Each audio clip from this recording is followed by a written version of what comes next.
아직까지 말씀을 전하지 않았는데 성가대가 오늘 전할 내용을 다 설교를 하면 얼마나 기쁜지 모르겠어요. 감사합니다. 오늘 대주제를 그냥 찬송으로 다 이렇게 하셨네요. 여러분, 코로나가 이제 끝나니까 또 이렇게 불경기가 찾아온 것 같습니다. 여러분들 많이 힘드시죠? 어떻습니까? 잘 지내시죠? 선교사 생활보다 이 성도들의 디아스포라 생활이 훨씬 어려운 것 같습니다. 그래도 여러분들 옆에 분들에게 이렇게 한번 눈을 마주치면서 축복하시겠습니까? 복덩이십니다. 복덩이십니다. 복덩이십니다. 우리 성가대 여러분들 복덩이십니다.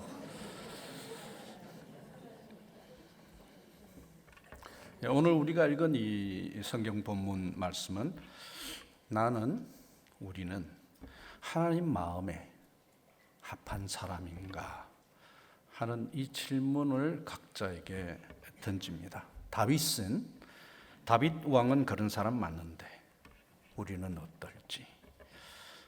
너무 큰 질문이죠. 그리고 약간 불편한 질문. 그렇지만 우리가 성경을 읽으면서 이런 질문을 할 때는 성경은 창세기 1장부터 시작해서 계시록 22장까지 사실은 우리를 도우고 축복하고 업그레이드, 업데이트, 그리고 예수님 함께하는 복음 말씀이잖아요. 뭔가 해결책이 있어서 이런 질문을 하는 것이다. 이렇게 받는 게 맞을 것 같습니다. 선지자 사무엘상 13장 14절에 다윗에 대해서 이렇게 평가를 하죠. 여호와께서 그의 마음에 합한, 마음에 맞는 사람을 구하여 그 백성의 지도자로 삼으셨느니라. 사무엘의 평가가 다윗에게 그랬고, 신약 전체를 대표하는 대표적인 인물인 사도 바울은 그 말씀을 받아서 사도행전 13장 22절에서 내가 이새의 아들 다윗을 만나니 내 마음에 합한, 맞는 사람이라 내 뜻을 다 이루게 하리라, 이렇게 인용을 합니다. 하나님 마음에 합한 사람. 우리가 정성적인 기독교인이라면 우리 매일매일의 소원 아니겠습니까?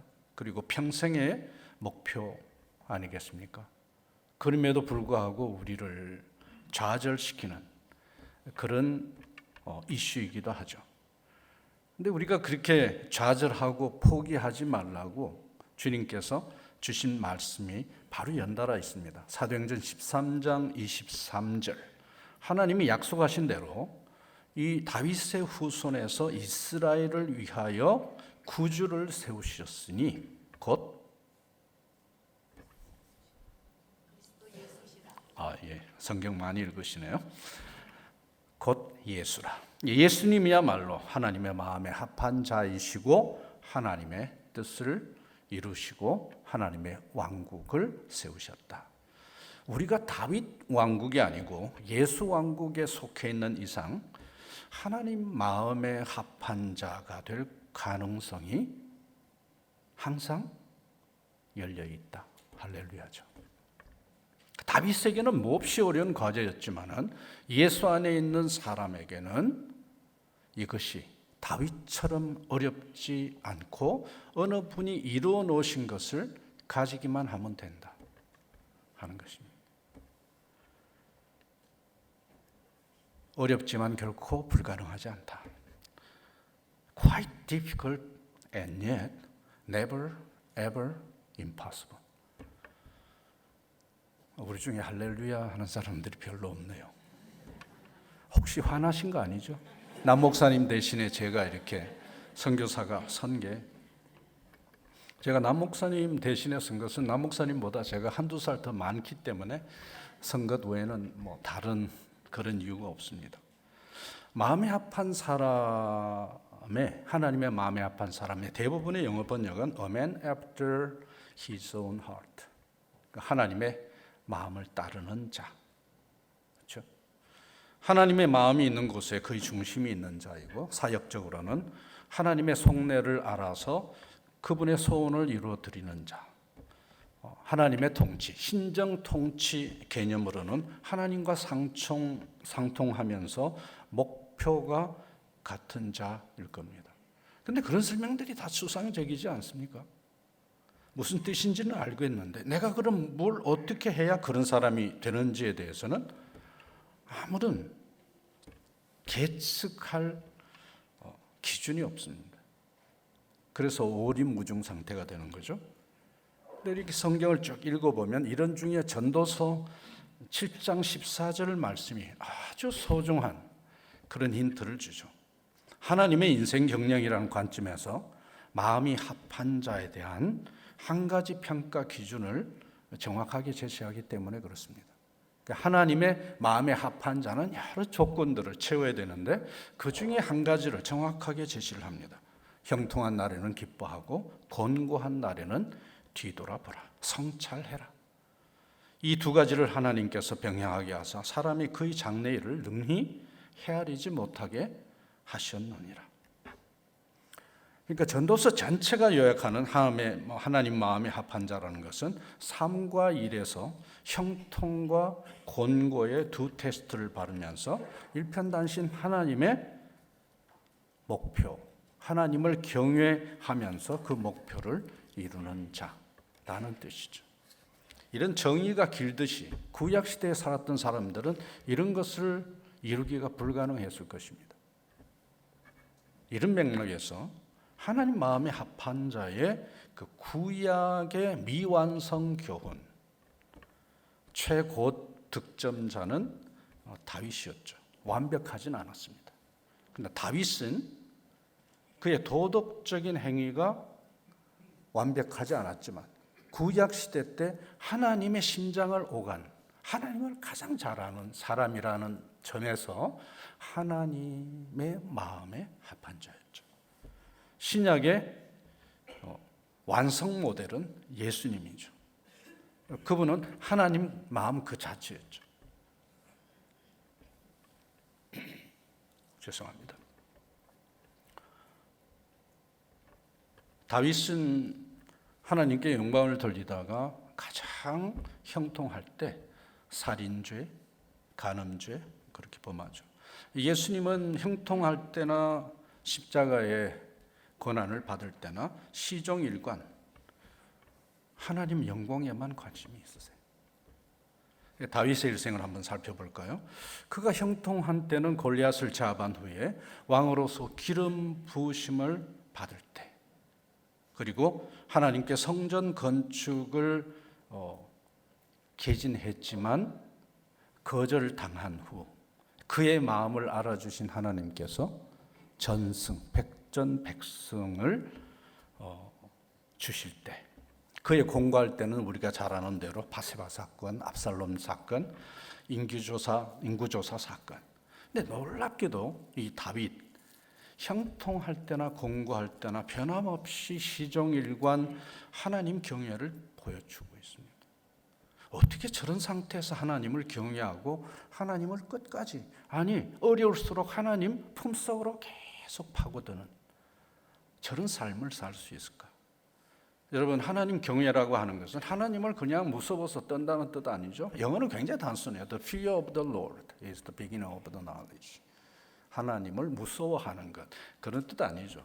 성경적으로 히브리적인 뜻으로는 경외란 하나님을 진심으로 사랑하지만 그 대상이 하나님이심으로 근신하는 마음. 그냥 두려워하는 게 아니고 너무 사랑하기 때문에 그분을 그분답게 내가 섬기기 위해서 내 자신을 근신하는 그런 마음. 오늘 이제 제가 여러분들하고 나눌 준비한 말씀은 이제 읽은 대로 15장 30절, 31절 이렇지만은 사실은 15장에서 18장에 이르는 4장에 걸친 굉장히 이제 긴 그런 사건이지만 주제는 아주 분명하죠. 압살롬의 반역에 관한 기사입니다. 다윗의 영육간의 곤고와 죽음의 수렁에 빠지는 그런 사건을 다루고 있죠. 그렇지만 결국은 어때요? 하나님의 마음과 합한 자에게 베푸시는 그 여호와 하나님의 종횡무진한 활약 그리고 대역전의 해결을 우리에게 보여주는 복음입니다. 먼저 부친에게 영모의 칼을 뽑아든 왕자 압살롬을 한번 살펴볼까요? 압살롬, 인물은 인물인데 사울 왕만큼 안타깝고 아주 불행한 그런 인생이죠. 그는 형인 암논, 길르압을 제치고 부왕의 총애를 받았고 또 정치 역량도 괜찮았고 외모까지 출중해서 21세기에 살았으면 엄친아라는 그런 인기를 누렸을 것입니다.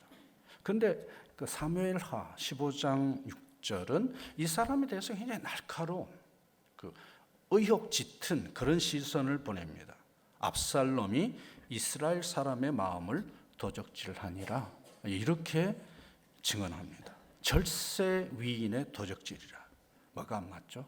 말하자면 압살롬은 왕자이기 전에 여호와 왕국의 역적 혹은 회방자였다 하는 것입니다. 하나님의 눈이 정확한 거죠. 하나님의 왕국의 입장에서 어떤 개인을 볼 때 그 사람이 화려하든 어떤 이름을 갖든 그 선언 자체가 정확하다. 말하자면 압살롬은 하나님 왕국에 있는 하나님 마음을 몹시 힘들게 하는 하나님 마음에 불을 지르는 그런 사람이었다. 그리고 오늘 이제 우리가 쭉 살펴보겠지만은 오늘 성경이 증가하는 것 중에 하나는 굉장히 이제 선거 때마다 그 출마한 사람들이 대통령 후보나 국회의원이나 시의원이 늘 얘기하는 민심이 천심 아니라는 것입니다. 민심은 천심이 아니라 조작 가능한 죄인들의 군중 심리일 뿐이더라 하는 것이 얘기 전체에서 아주 분명히 드러나는. 그러니까 우리 마음이 얼마나 변덕스러운데 국민이라는 이름을 대해서 우리를 미화시키는 가짜 선지자, 궤변이 많이 우리한테 설득이 돼 있죠. 그렇지는 않다 하는 것입니다. 압살롬은 4년간 영모를 준비했습니다. 총본부는 계획적이었죠. 헤브론에 두었습니다. 이유가 있었습니다. 첫 번째, 자신의 출생지이기 때문에 개인적인 친분이 있었고 그 정서 네트워크에 함께한 많은 사람들이 있는 것이었습니다. 그리고 다윗이 수도를 예루살렘으로 옮긴 것에 대해서 반감을 품고 있는 야권의 분거지였기도 하고, 셋째, 부왕 다윗이 첫 번째 왕으로 즉위할 때 그곳에서 왕권을 인정을 받습니다. 그래서 정통성 시비를 막을 수 있는 그런 곳이었습니다. 그래서 정한 것을 보면 굉장히 이 양반이, 이 친구가 계획적으로 상당히 정치적으로 명민한 사람이었겠구나. 여하튼 영모가 물밑에서 이렇게 진행되고 있는 것을 알 리가 없죠, 다윗은. 그래서 헤브론으로 떠나는 아들을 축복합니다. 평안히 가라. 이것이 아버지와 아들의 영원한 이별이 되죠. 그런데 그렇게 준비한 압살롬은 상당히 악당이에요. 저질이에요. 구테타 준비에 열중을 하는데 첫 번째로 정탐꾼들을 요소요소에 세우고 민심을 관리하고 민심을 들쑤셔놓죠. 두 번째, 이전에 부왕 다윗을 보필하던 200여 명의 왕실 수행원들을 감사제 명목으로 유인해서 자기를 섬기도록 사람을 도적질하죠. 세 번째로 소위 구약의 조조인 모사꾼 아히도벨을 군사 고문으로 초대합니다. 그렇게 모든 모반 준비가 완벽하게 이루어지고 있습니다. 모반 당사자의 인물됨, 민심과 여론의 압도적인 지지, 궁중법도를 익힌 200여 명의 수행원들, 그리고 병범의 달인인 아히도벨까지 수하에 두었으니 하드웨어, 소프트웨어 완벽하게 다 갖추고 승리는 200% 아니 무한대의 그런 확정을 할 수 있는 그런 상태였습니다.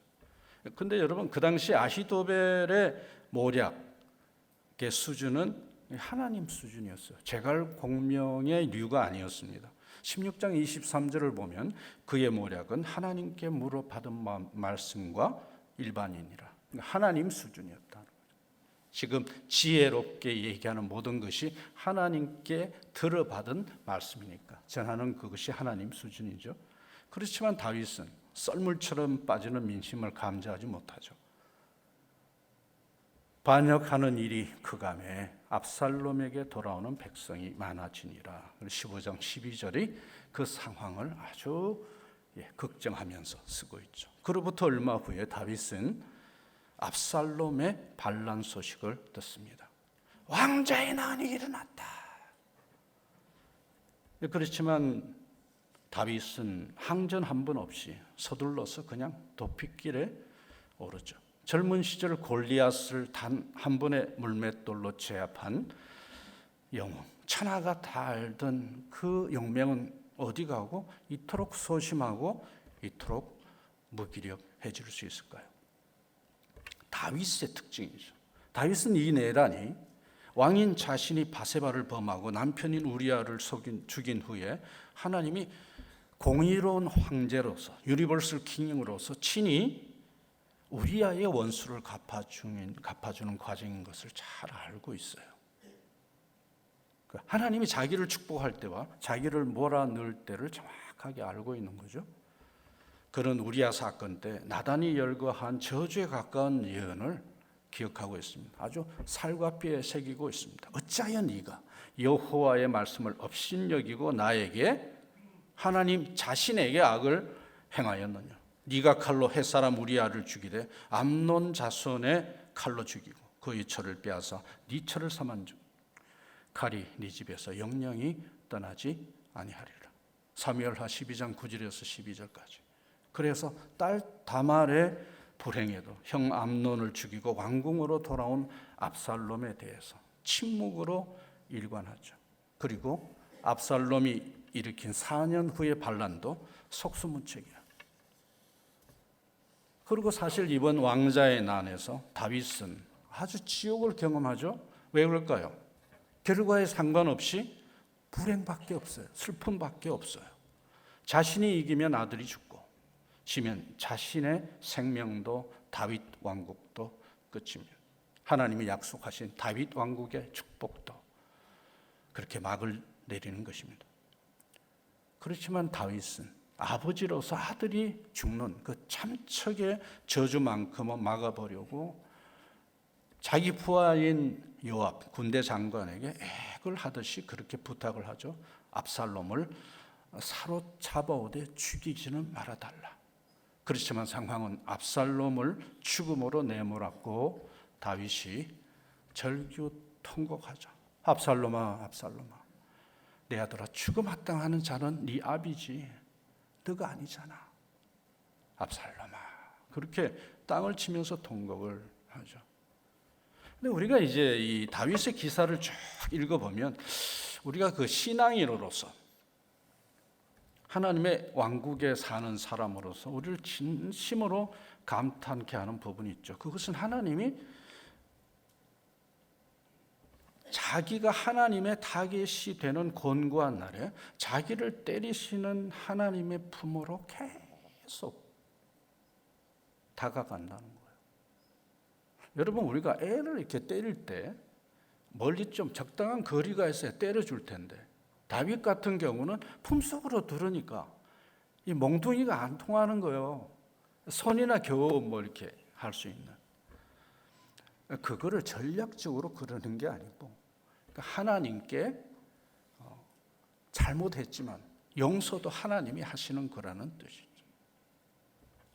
그 하나님 마음을 아는 거죠. A man after his own heart. 이것은 주께서 나를 대적하여 놓으신 올무이며 징계이다.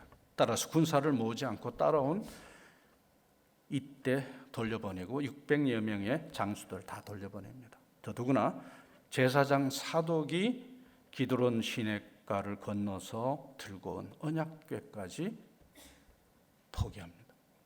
왜냐하면 자기를 때리시는 하나님의 언약궤를 가지고 있으면 그 언약궤가 자기를 더 때릴 것이기 때문입니다.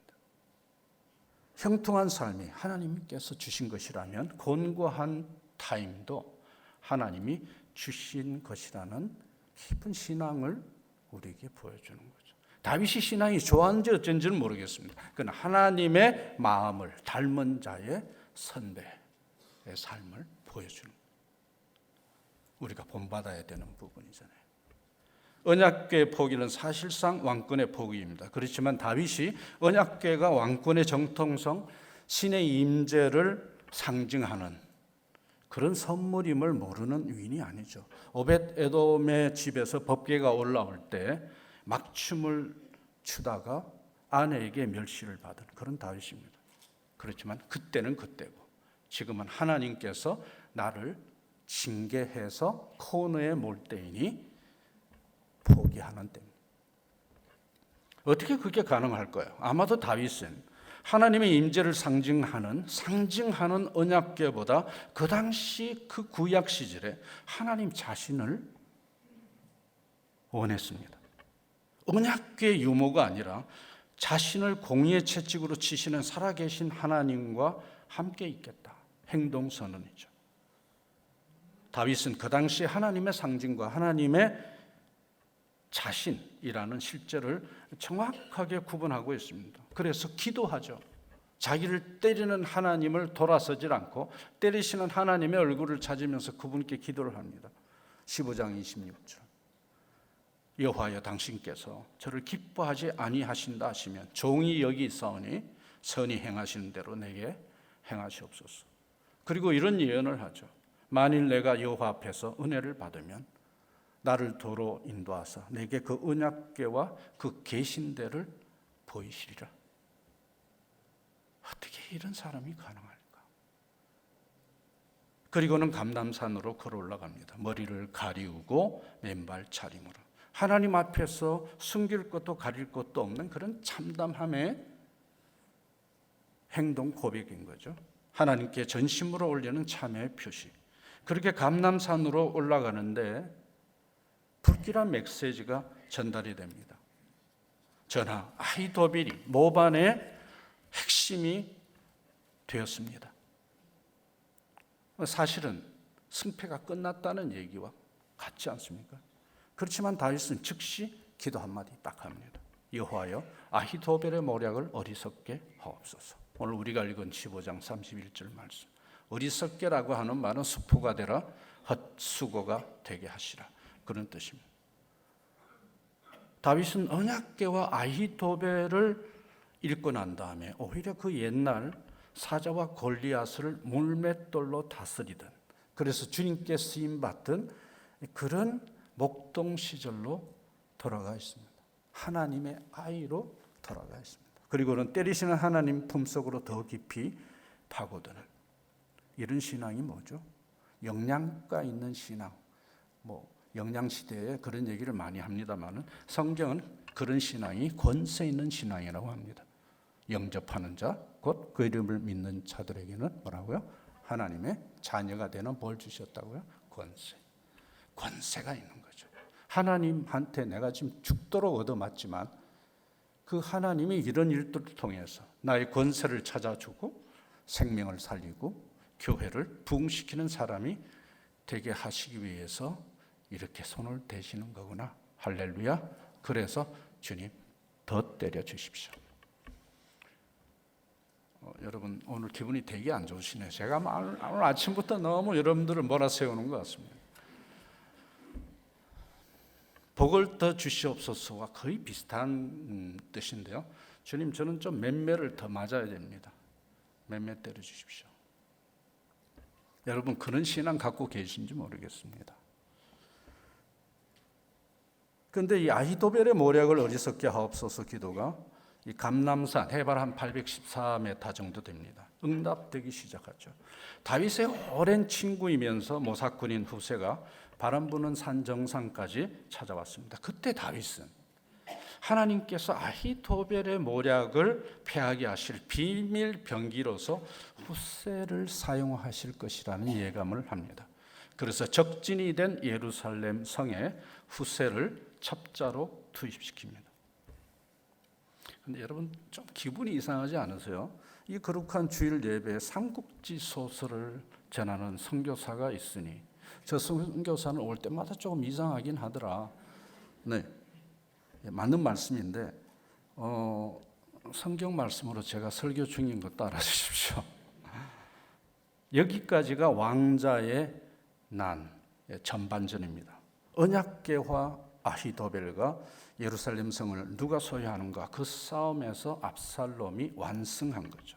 후반전의 핵심은 아버지와 아들 중에 누가 죽고 누가 왕이 되는가, 진검 승부가 시작이 됩니다. 17장 1절에서부터 보면 아히도벨이 쫓겨난 다윗과 그 무리들을 어떻게 전멸시킬 것인가, 압살롬에게 전략을 개진하면서 그렇게 진검승부가 시작이 되죠. 핵심 내용은 말씀드린 대로 다윗과 그 군대를 어떻게 끝내느냐. 아히도벨은 12,000명의 특공대 기습작전을 제안을 합니다. 시기는 다윗이 쫓겨난 그날 밤, 다윗만 죽이고 백성들의 피해는 최소화하면서 완승하겠다 하는 전략이죠. 회의 참석자들이 만장일치로 동의했고 과연 아히도벨이다. 그리고 하나님께서도 그것이 좋은 전략이라고 17장 14절에 그렇게 평가를 하셨어요. 이대로만 가면 다윗은 죽고 압살롬 왕조가 시작될 것입니다. 그런데 말이죠. 그런데 이 결정적인 순간에 압살롬이 치명적인 실수를 합니다. 그 실수라고 하는 것이 우리가 보통 사회생활에서 가장 큰 장점인 신중함이에요. carefulness가 얼마나 좋아요. 신중한 거. 압살롬은 자신의 모든 것을 건 이 역모에 아버지를 무너뜨리는 이 중요한 순간에 신중의 신중을 기하고 싶었습니다. 그래서 한 사람이 인포메이션을 더 허락하기로 했습니다. 그래서 후세의 모략을 듣기로 한 것입니다. 여러분, 전쟁의 승패는 신중함에 있지 않고 누가 전쟁의 신인 여호와 하나님 편에 서느냐, 그것이 관건이죠. 그 기본기를 전장의 여러 논리, 허영심에 빠져서 그 기본기를 모르거나 잊어먹는 거죠.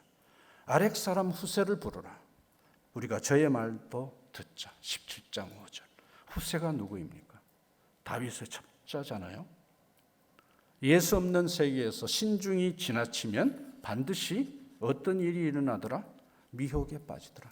온 세상이 과학과 최신 AI 논리로 설명을 하지만 마귀가 갖고 노는 미혹의 현장 아닙니까? 하나님이 빠지면 그러는 거예요. 후세가 파멸의 모략을 개진합니다. 17장 7절에서 13절이 기니까 요약하면 이렇습니다. 들으라. 다윗이 지금 곤비한 상태라고 후세가 그렇게 얘기하는 겁니다. 무슨 소리냐? 오히려 새끼 잃은 어미곰 같을 것이다. 다윗은 병검에 통달한 자가 아니냐? 부하들도 백전노장이 아니냐? 더구나 그들은 지금 매복 중이다. 어디에서 우리를 습격할지 모른다. 만일 우리가 특공대를 보내다가 실패하면 전군의 사위가 땅에 떨어질 것이다. 그러므로 특공대 전략은 바보 같은 짓이다. 현실성이 없다. 나의 모략은 이러하다. 전면전으로 가자. 한꺼번에 이슬처럼 덮쳐서 박살내자. 그랬더니 14절이 놀랍습니다. 압살롬과 이스라엘 사람들이 이르되 아렉 사람 후세의 모략은 아히도벨의 모략보다 낫다. 다시 만장일치로 후세의 전략을 결정합니다. 하나님께서 건방진 아히도벨의 모략을 어리석게 만드는 과정이 소위 신의 한 수 아닙니까? 결과는 그래서 급전직하의 대역전, 아히도벨의 자살, 압살롬의 처형, 다윗의 예루살렘 재입성, 모든 것이 다 뒤집어져서 현실이 됩니다. 승률 200% 아닌 무한대의 싸움이 참패로 끝나고 말죠. 왜 그렇죠? 하나님은 다윗을 징계하려고 하셨지 죽이거나 왕권 교체까지는 생각하지 않으셨거든요. 그 의중을 오해한 것입니다. 그 결과 압살롬과 아히도벨은 다윗을 징계하고 계시는 하나님 자신을 대적해서 싸움꼴이 된 겁니다. 후세의 전면전 계략이 숨어진 노림수 한 두 개가 있는 것 같습니다. 첫 번째로 전면 전쟁이라는 명분을 세우고 지연 작전을 벌이면서 다윗이 강을 건너서 도주할 시간을 벌어줍니다. 둘째, 압살롬을 전쟁터에 몰아넣어서 죽이려고 하는 것입니다. 영웅 심리에 드세 걸린 압살롬이 전장 최전선에 나서죠. 후세의 어리석은 병법의 성공, 그건 아히도벨의 하늘 같은 지혜를 무지경 속에서 짓밟아버리는 하나님의 권세, 하나님의 지혜죠. 압살롬에게는 세력은 있었지만 지혜가 없었고, 아히도벨에게는 지혜가 충만했지만 결정권이 없었습니다. 아킬레스건이죠. 모든 인생이 그렇듯이 두 마리 고양이 꼬리를 묶어 놓는다고 호랑이가 되진 않죠. 압살롬의 울창한 머리털은 하나님을 떠나면 자신의 목을 매는 올가미가 되었을 뿐이죠. 그렇게 나무가지에 굴려서 무방비 상태가 되니까 단청에 찔려 죽는 기회를 오히려 제공하죠. 그리고 성경을 읽어보면 참 희한하죠. 아히도벨, 인생 중에 조조나 제갈공명의 지혜를 넘어서는 그런 지혜자가 없는데, 그것을 훨씬 뛰어넘어서 하나님의 지혜 수준을 가진 이 아히도벨의 이름이 어리석은 자의 아버지, 조상이라는 뜻입니다. 하나님의 세계가 이렇게 뛰어나도 결국 하나님 앞에 무릎 꿇지 않으면 처참하게 끝이 나더라. 이들은 하나님의 마음에 합한 자들이 아니죠.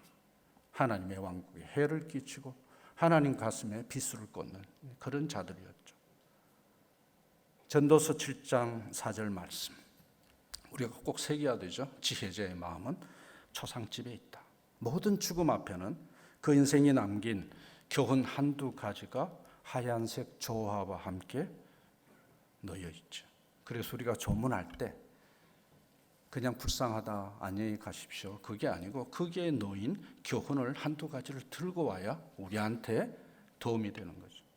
압살롬과 아히도벨은 사람에게 장래의 일을 능히 헤아리지 못하게 하신 하나님을 업수히 여겼습니다. 아버지와 전쟁에서 한 번도 기도하는 모습을 보여주지 않습니다. 자신 충만한 거죠. 자기가 가진 모든 에너지, 시간, 인물됨, 그리고 하드웨어, 소프트웨어 가지고 전쟁을 하다가 박살이 나는 거죠. 그래서 그들의 탁월함이 올무가 되고 신중함의 장점도 저승사자가 되는 길라잡이가 되는 것입니다. 그런데 여러분, 우리가 우리 자식들을 기를 때 대개 아히도벨과 압살롬이 잘 섞인 어떤 자식들을 기대하지 않습니까? 하나님의 마음에 합한 자에 대한 소원이, 그 열망이 우리에게 얼마나 있는지 모르겠습니다. 자, 오늘 말씀에서 예수 안에 천자, 우리가 자녀인데 하나님의 자식이니까 천자, 중국 사람들이 얘기한 그 천자인 우리는 무엇을 업그레이드 해야 할까요? 첫째, 우리가 잘 아는 내용이죠. 우리가 우리의 앞길을 계획할지라도 성취되는 것은 누구의 설계도? 여호와 하나님 설계도. 잠언 16장 9절, 사람이 마음으로 자기의 길을 계획할지라도 그 걸음을 인도하시는 자는 여호와시니라. 성취되는 쪽은 항상 하나님의 뜻이므로, 그분의 청사진이므로 여호와 경외를 결코 잊지 말아야 된다. 우리가 교회 생활을 꽤 많이 하면서 많은 사람을 알고 교리도 잘 알고 교단의 규칙들도 잘 알지만 물어봐야 됩니다. 내가 하나님 마음에 합한 자인가를 늘 물어야 돼요.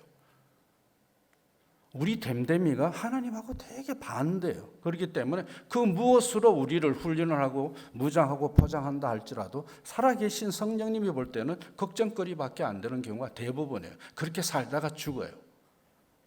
저는 37년간 성경을 번역한 사람이잖아요.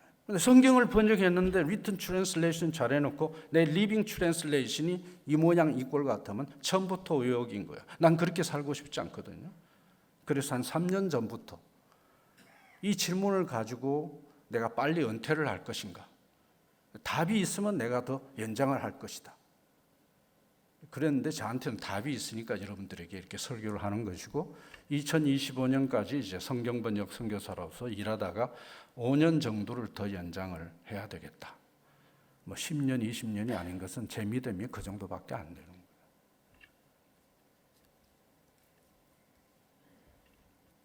하나님께서 징계 중이신 다윗이 여전히 그 걸음을 곤고한 그 길을 인도하시는 하나님을 경외함으로 그 놀라운 인생에게 광복절을 선포한 날. 그러나 광복절이 우리가 기대하는 답은 아니죠. 뭐가 있어야 답이 됩니까? 광복절은 왕에 대한 얘기가 아니에요. 그 나라의 왕이 누군지가 결정이 돼야 그 인생이 그 왕과 함께 영광스럽게 되는 거니까 뭐가 있어야 된다? 성탄절이 있어야 된다. 그래서 오늘 제 설교는 마치 세례 요한의 소리와 같습니다. 다음 주에 누구의 설교에 집중하라? 남 목사님의 설교에 집중하라.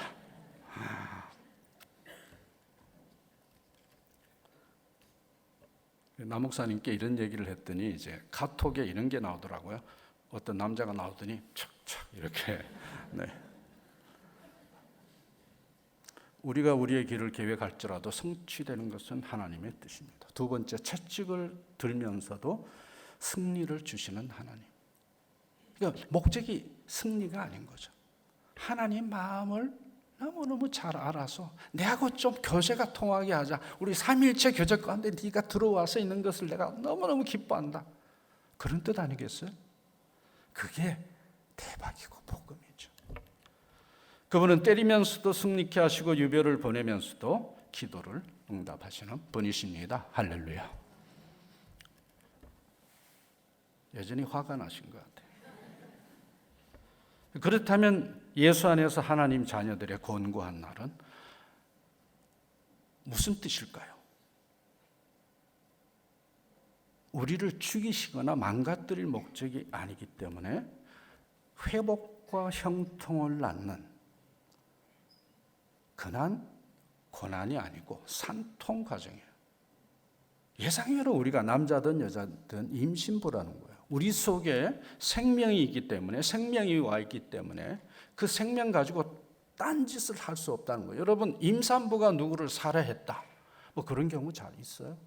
다윗은 그걸 모르는 거죠.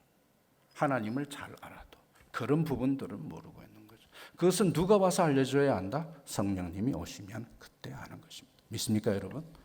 다윗보다 우리는 차원이 다른, 격조가 다른 예수 왕국에 살면서 놀라운 축복, 놀라운 은혜를 누리는 사람입니다. 그래서 우리는 하는 꼴을 보면 아닌데 부름 자체가 우리의 정체성이 뭐다?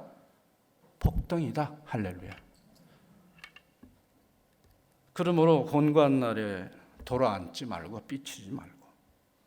그러니까 요새 현대교회 교인들의 특징은 잘 삐치더라고요. 그리고 아주 논리를 강화해서 왜 삐치는지를 너무너무 감동적으로 설교를 해. 아유, 놀랍습니다. 성경은 징계받을 때 어떡하라고요? 잘 얻어맞아라 하는 것입니다. 옆에 분들에게 한번 이렇게 웃으면서 얘기해야 됩니다. 정색하면 안 됩니다. 잘 얻어맞아 주십시다. 그리고 할 수만 있다면 한 대 더 맞읍시다. 왜요? 잘 얻어맞아야 자녀로서의 권세가 튼실해질 뿐만 아니고 다윗처럼 살인하고 간음하지 않을 수 있기 때문에 그렇습니다. 우리가 지금까지 이렇게 깨끗하게 살 수 있었던 것은 뭐 때문에요? 다윗보다 신앙을 두고 보면 너무너무 말도 안 되지만 다윗보다 성령 안에서 하나님 체험을, 하나님에 관한 그런 감동이 우리가 더 크기 때문에 그렇습니다. 그렇죠? 인물로는 게임이 안 되지만 하나님을 경험한 것을 따지면 마귀가, 천사가 온 세상이 우리를 부러워하고 숭앙할 만한 그런 축복을 받고 있습니다. 믿습니까, 여러분? 권세가 있어야 됩니다. 형통함의 뿌리가 견고해지고 사람을 살릴 수 있고 마귀를 내쫓을 수 있고 나의 그럴듯한 자아가 성령의 덧임쁨을 받아서 빛이 나고 생명을 살고 교회를 부흥시키는 그런 영광을 누릴 수 있기 때문에 그렇습니다. 히브리서 12장 5절에서 8절 일러스되 내 아들아 내 딸아 징계는 다 받는 것이오늘 너희에게 없으면 사생하여 참 아들 딸이 아니니라. 하나님 자녀의 권세를 계속 얘기하죠. 여러분 우리 중에 한두 번 실족해보지 않은 사람 어디 있겠습니까? 한두 번 얻어맞아 보지 않은 사람 어디 있겠습니까? 우리가 참 부실하거든요.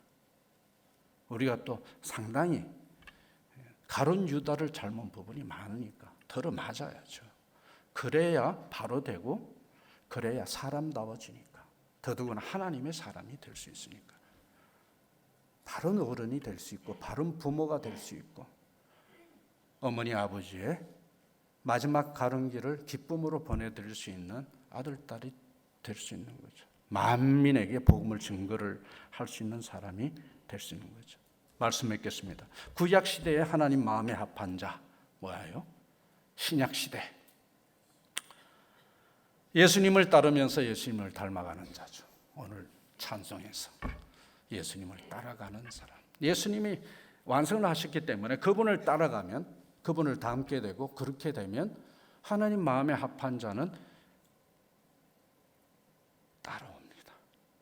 주님께 집중하는. 그래서 오늘 제 설교는 다음 주 남 목사님의 설교를 예비하는 걸로 제가 그렇게 세팅을 한 겁니다.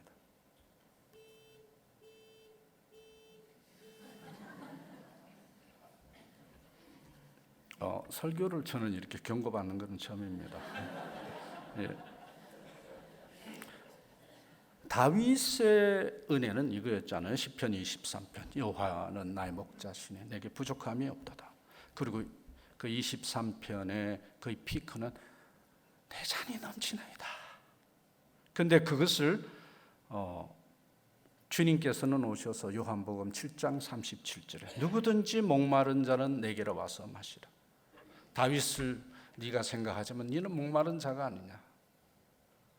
나를 믿는 자는 그 배에서 생수의 강이 흘러나리라. 괄호 열고 이는 성령을 일컬음이니라.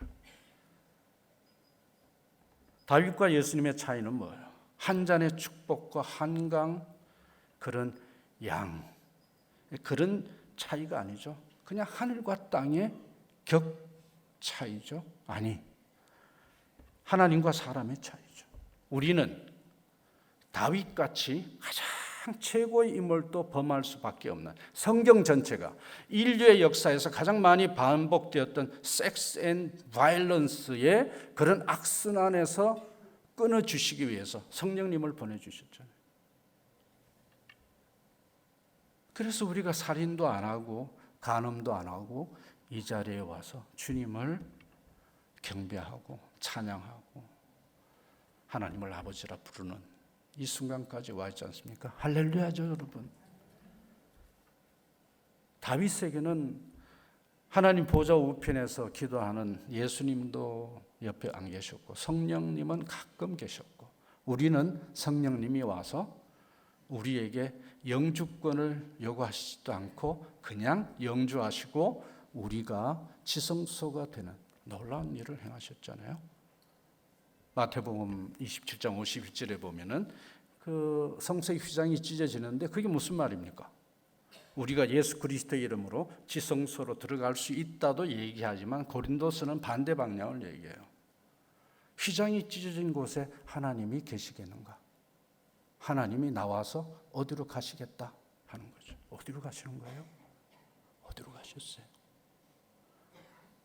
하나님의 자녀의 심령 속으로 내가 우리가 지성소가 되는 것이죠.